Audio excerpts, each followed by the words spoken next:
pourvoyeuse de complications et parfois même de mortalité. Bon, alors, voyons alors au cœur du sujet, les complications. Si vous regardez de la littérature, et ça je vais vous éviter tout ça, vous allez trouver 1001 chiffres sur le taux de complications, des différentes complications, le pourcentage de complications sur les différentes complications de la technique. Moi, je voudrais que vous reteniez un seul chiffre. Le taux de complication de la CPRE, de la sphinctérotomie endoscopique, varie de 2% à 20%. Pourquoi? Parce que les complications sont liées directement aux facteurs suivants. Premièrement, à l'expérience, et je ne dis pas seulement l'expérience, je dis l'expérience et l'entraînement de l'endoscopiste. Plus vous faites des endoscopies, des CPRE, je vais parler CPRE pour faciliter les choses, plus vous en faites beaucoup dans le mois ou dans la semaine, moins vous ferez de complications parce que vous allez apprendre à faire le geste juste et éviter les gestes qui sont éventuellement pourvoyeurs de complications. Bon, il faut, je le dis, je le répète, choisir la bonne indication. Les mauvaises indications à la technique, ce sont celles qui sont les plus grandes pourvoyeuses de complications. Non seulement ce sont les plus grandes pourvoyeuses de complications, mais ce sont celles qui sont inexcusables, parce qu'on aura fait un geste qui est inutile chez un malade qui n'avait pas besoin du geste que vous lui avez fait. Bon, je l'ai dit déjà, il faut travailler en équipe, il faut que vous soyez entouré de l'ensemble des personnels et de l'environnement. Je parlerai d'écologie qui vous permet d'être sûr de travailler dans des conditions qui assurent la sécurité de votre malade. Les complications. Eh ben, je vais passer rapidement, je ne vais pas vous rallonger la communication. La pancréatite aiguë est la complication la plus fréquente. Elle est rarement grave, elle est souvent résolutive spontanément, mais elle peut être, dans 10% des cas à peu près, extrêmement grave, sévère, et elle peut déboucher sur des complications qui peuvent mener soit au minimum à des hospitalisations longues et coûteuses, et si vous êtes dans une clinique privée et que vous avez votre pancréatite aiguë qui survient le lendemain de votre CPRE, eh bien vous êtes bien embêté parce que vous ne savez pas qui va traiter ce malade, c'est vous, c'est votre responsabilité, mais qui va payer les frais de cette complication qui va survenir à la clinique. C'est un drame régulièrement. Envoyer le malade ensuite à l'hôpital, à mon avis, c'est amoral et anti-éthique. Le prendre en charge sur place, ça pose des problèmes légaux, ça pose des problèmes financiers. Donc c'est vraiment un problème de ces pancréatites, ça pose des problèmes quand ça s'aggrave. Les principales causes, bon, c'est la technique en elle-même, mais il y a un terrain, en général, c'est la jeune femme un petit peu en surpoids, qui est en général, le type de malade qui est le plus sujet éventuellement à ce type de complications.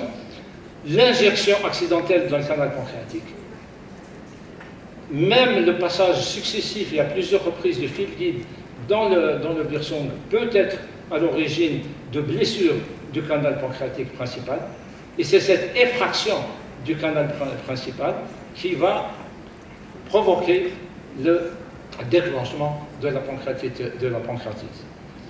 C'est aussi un certain nombre de techniques utilisées pour faciliter la sphinctérotomie, en particulier l'après-coupe, qui est un geste extrêmement pourvoyeur de complications, en particulier de pancréatite aiguë. C'est également le mauvais dosage du bistouri électrique entre le courant de coagulation et le courant de section. Plus vous utilisez du courant de coagulation, plus vous brûlez les berges de la sphinctérotomie, vous provoquez dans les suites un œdème, et c'est cet œdème qui va écraser l'orifice pancréatique et qui va être à l'origine de votre pancréatite aiguë. Et enfin, les prothèses biliaires peuvent être à l'origine de pancréatite aiguë, celle que j'ai en ce moment à la clinique c'en est une, mais c'est quand même un peu plus rare. Comment prévenir la pancréatite aiguë? Encore une fois, il faut choisir la bonne indication.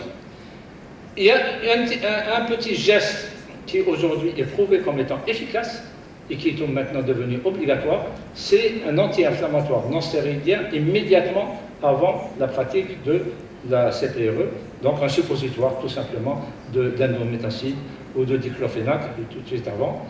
Bon, il y a aussi certains auteurs qui, lorsqu'ils ont un malade difficile dans lequel ils ont beaucoup injecté ou passé plusieurs fois le fil guide dans le canal pancréatique, qui mettent à titre préventif une petite prothèse du pancréas. Moi, je ne l'ai pas fait, je ne l'ai jamais fait, je n'ai aucune expérience là-dessus. Ça, c'est un peu fait au départ. Aujourd'hui, je ne sais pas s'il y a des amis ici qui sont peut-être nous renseigner sur l'évolution de cette indication. Moi, je n'en fais pas. Alors, la deuxième complication de la CPRE, c'est l'angiocolite et c'est la plus grave. C'est la plus grave parce que c'est elle qui peut provoquer immédiatement un choc septique. Le choc septique peut conduire rapidement à une faillite polyviscérale. Et à ce moment, vous vous retrouvez non pas avec une complication de la CPRE elle-même, mais avec la complication de l'infection des voies biliaires, qui est beaucoup plus difficile à traiter. Et les causes, c'est d'abord et avant tout la désobstruction incomplète de la voie biliaire principale. Vous avez une lithiase de la voie biliaire principale, vous faites votre sphinctérotomie, vous retirez des calculs, vous avez une mauvaise image sur le scope, parce que vous n'avez pas opacifié suffisamment les voies biliaires intra-hépatiques pour aller chercher un éventuel calcul qui était logé un peu plus haut que la convergence. Vous l'oubliez, vous le laissez en place, et le lendemain, votre malade a 40 de température et 20 000 blancs. Voilà, ça c'est la raison pour laquelle il est absolument indispensable, si vous n'avez pas la certitude d'avoir libéré complètement la voie biliaire principale, mettez une prothèse. Mais une prothèse en plastique, ça permet d'assurer la perméabilité de la voie biliaire principale, donc d'éviter cette complication. Et secondairement, vous revenez et vous enlevez la prothèse, vous réopacifiez les voies biliaires, vous assurez que les voies biliaires sont vraiment complètement vides, et à ce moment-là, vous êtes tranquille, vous avez évité au malade cette complication. Un petit point, l'antibiothérapie préventive est absolument à proscrire. Il ne faut jamais prescrire des antibiotiques après une CPRE, même si vous avez opacifié des voies biliaires dilatées et que vous n'avez pas eu le temps ou que vous n'avez l'occasion, ou vous n'aviez pas la prothèse à mettre en place pour drainer ces voies biliaires. Ça, c'est la deuxième cause d'angiocolite grave. Ne donnez pas d'antibiotiques parce que vous n'allez faire que sélectionner les germes qui vont être à l'origine de l'angiocolite. Ce qu'il faut faire, c'est que si jamais vous avez fait une CPRE, que cette CPRE a montré des voies biliaires dilatées, vous n'avez pas bien vu parce que le scope est mauvais, parce que le cliché n'est pas bon, mais secondairement, vous allez remarquer que vous êtes passé à côté d'une toute petite sténose de la voie biliaire juste en dessous de la convergence, et que votre malade commence à faire de la fièvre, vous reprenez votre malade en urgence et vous mettez une prothèse. C'est le seul moyen, encore une fois, d'éviter ce genre d'accident grave. L'hémorragie, c'est rare. L'hémorragie post-CPRE, c'est vraiment la complication des débutants. Bon, ça veut dire qu'il va mettre son sphinctérotome dans la papille, il ne va pas faire attention, il va couper trop large, il va aller couper un petit peu au-dessus de l'infundibulum, c'est-à-dire là où se trouve le pédicule vasculo-nerveux, et vous déclenchez une hémorragie qui peut être dramatique. Et souvent, cette hémorragie s'accompagne en même temps de perforation. Donc c'est une complication. Lorsque c'est une hémorragie simple, en général, on arrive à gérer. Et on ne peut pas, contrairement aux hémorragies qu'on voit dans les polypes, vous ne pouvez rien faire. Vous ne pouvez pas cautériser, vous ne pouvez pas mettre un clip. La seule chose que vous pouvez faire éventuellement, lorsque l'hémorragie est grave, c'est demander à votre ami radiologue avec lequel vous travaillez et qui sait comment vous bossez, d'aller emboliser le gastro-duodénal pour arrêter l'hémorragie et éviter une intervention chirurgicale qui peut être pourvoyeuse d'une forte mortalité. Qu'est-ce que je voulais dire? Bon, ça encore l'expérience de l'opérateur, je le souligne. Alors la dernière, c'est la perforation. Alors là, c'est le drame. C'est le malade chez lequel la sphinctérotomie, encore une fois, a été faite par un débutant qui a largement dépassé l'infundibulum, qui a crevé la paroi duodénale, et vous vous retrouvez avec un malade qui présente une pneumopéridoine, voire un pneumomédiastin.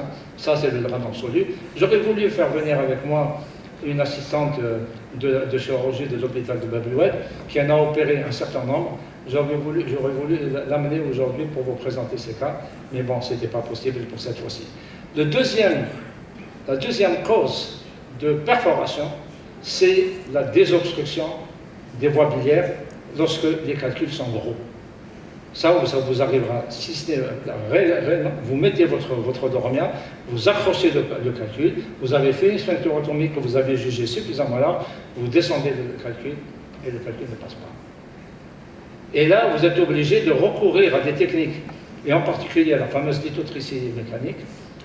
J'en fais avec le lithotriteur Boston, que je trouve être le plus sûr, mais il y en a d'autres. Mais souvent, c'est à ce moment-là que la déchirure va se produire et que la perforation peut se produire. Donc, moi, ce que je recommande, c'est qu'à chaque fois que vous avez eu une désobstruction difficile des voies biliaires, que vous avez été obligé de tirer un peu fort, que vous avez été obligé d'utiliser des lithotriteurs